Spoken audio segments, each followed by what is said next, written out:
4 years, no one had lived in the dilapidated house on the outskirts of town, its sagging roof and moss-covered stone walls making it seem like a guardian of a curse forgotten by time. People only watched it from a distance, even hesitating to speak about it. 4 terrible things were said to have happened in that house. Missing children, shadows seen in the windows at night, and strange murmurs coming from within had turned the house into the star of a horror story. 4 years, no one had lived in the dilapidated house on the outskirts of town, its sagging roof and moss-covered stone walls making it seem like a guardian of a curse forgotten by time. People only watched it from a distance, even hesitating to speak about it. 4 terrible things were said to have happened in that house. Missing children, shadows seen in the windows at night, and strange murmurs coming from within had turned the house into the star of a horror story. That night, Emre and his close friends F, Denise, and Melis were in pursuit of an exciting adventure. They planned to explore Shadow House, perhaps take some photos, and be known as the Brave Youths on social media. But as they stepped into the house's garden, they felt something was wrong. The eerie sound of the wind, the crunch of dry leaves underfoot, and indistinct noises from inside the house. It was as if the house had noticed its uninvited guests and was preparing to draw them inside. When F reached the front door, he hesitated. "I don't think we should go in," he whispered. But Emre laughed and patted his friend's shoulder. "Are you scared? Come on, we'll just take a few pictures and leave." They pushed the door open. The creaking door revealed a dim room, like a ghost of a house worn by time. Once inside, the first thing they noticed was the heaviness of the air. There was a smell of dust, rotten wood, and a faint scent of something burnt. Melis examined an old photograph hanging on the wall. The faces in the photo had faded, but a vague silhouette could be seen in the shadows behind them. "Who is this?" she mumbled. But no one answered because, at that moment, they heard a noise coming from the attic. Denise turned on the flashlight he had brought and walked toward the stairs. F still looked like he wanted to leave, but he didn't want to abandon his friends, so he reluctantly followed. The stairs creaked like an old bone. Their steps blended with the groans of the long unstepped wood. When they reached the top, they encountered a large hall. In it were overturned chairs, torn curtains, and a round table with an old music box on it. Emre approached the table and opened the music box. An old lullaby began to play.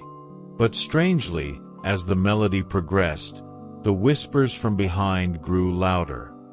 "Do you hear that?" whispered Denise. They all listened intently. First, a faint voice that sounded like a woman's began to take shape. "Find me." F stumbled back. What was that?" "We have to get out of here." But Melis seemed to be in a trance, walking slowly toward the dark corner of the room. There, in an old chest, was a tattered diary. A sentence was barely legible on the cover. "No one can escape." Denise grabbed Melis by the arm and quickly closed the chest.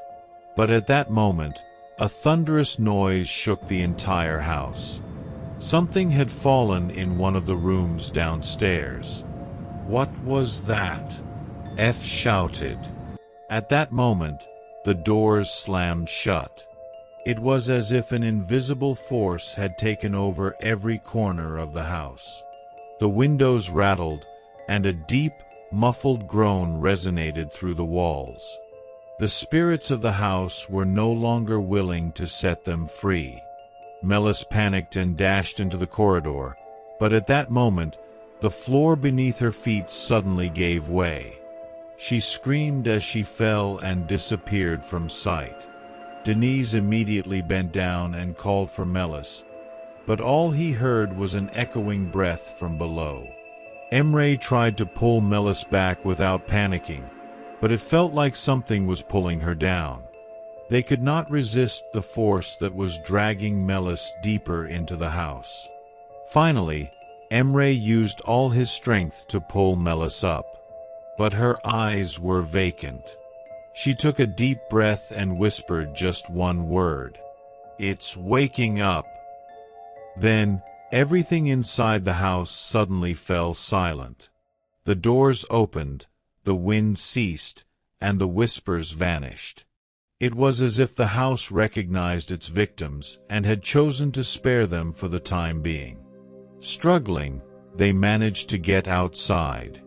They didn't want to stay a single second longer inside.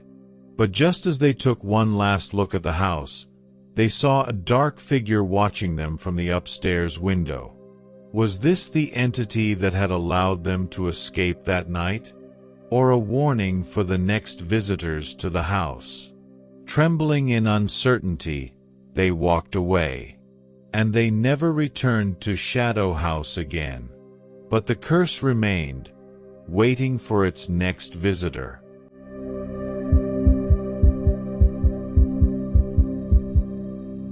In 1977, a series of events would change the lives of the Hodgson family living in the Enfield area of London.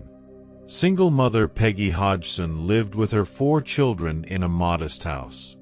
On the night of August 30th, 1977, 11-year-old Janet and her 10-year-old brother Pete began to hear strange noises while they were asleep.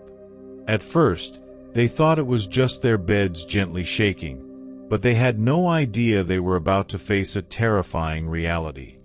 Initially, these noises didn't scare the children. In fact, they found it somewhat amusing. However, the next day, Janet and Pete began to experience more serious incidents. They heard knocking sounds coming from under their beds, waking them up. Gradually, they started to feel an increasing sense of unease in the house.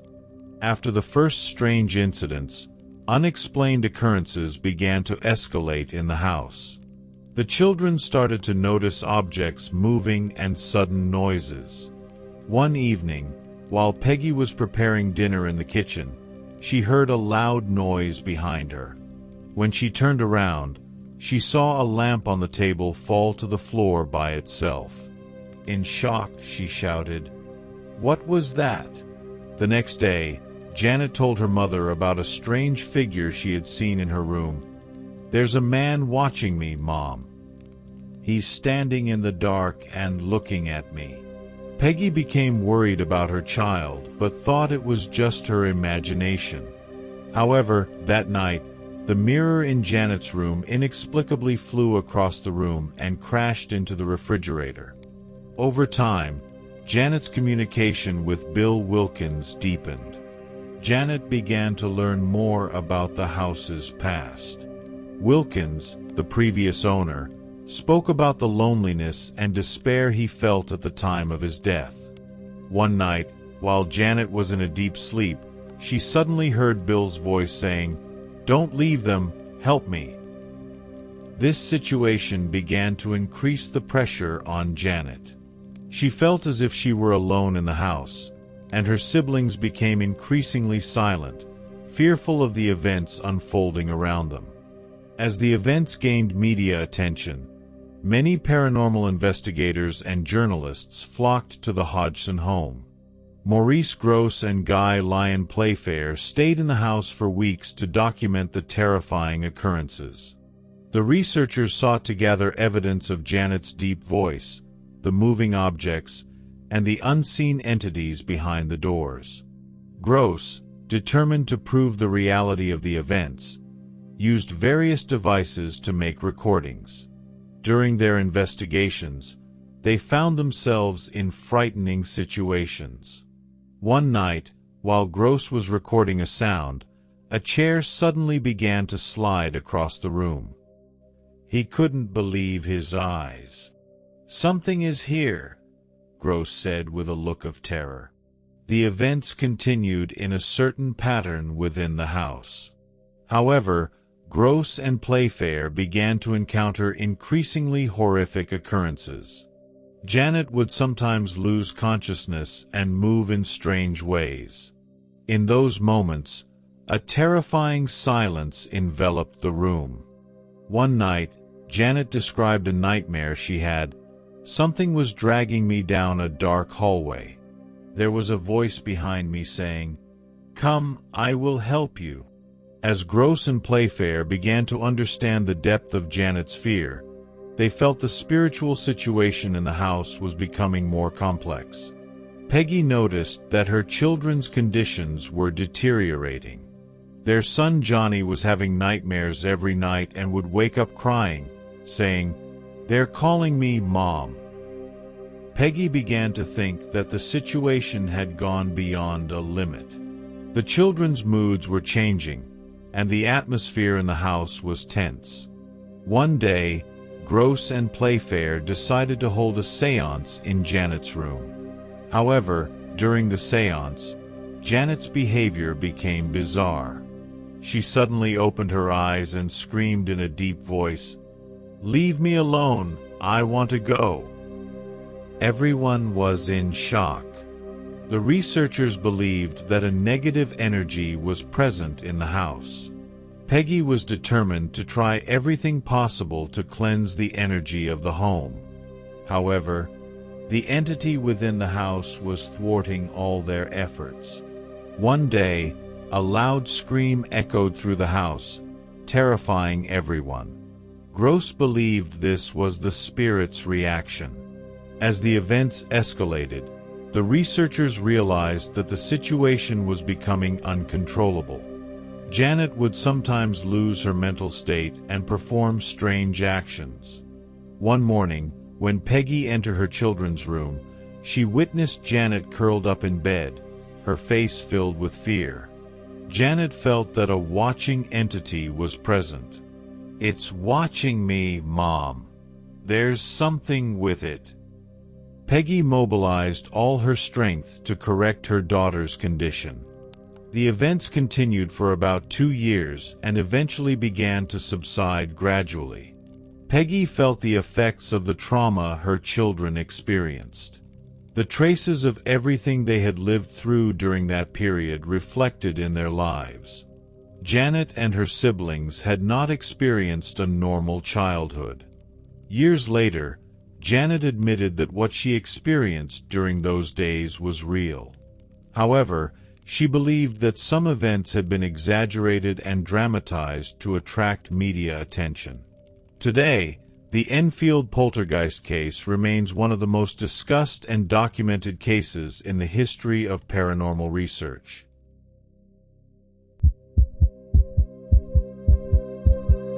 In 2006, in Ohio, USA, 27-year-old Brian Schaefer was living a normal life with his family and friends. A senior university student, he was intelligent and full of energy. But one day, everything changed. One night, Brian decided to go out with his friends from the university campus. That night would be the last night of his life as he knew it. Here's the rest of the story. Brian and his friends went to a bar in Columbus called the Ugly Tuna Saloona. Once inside, they spent the night having fun.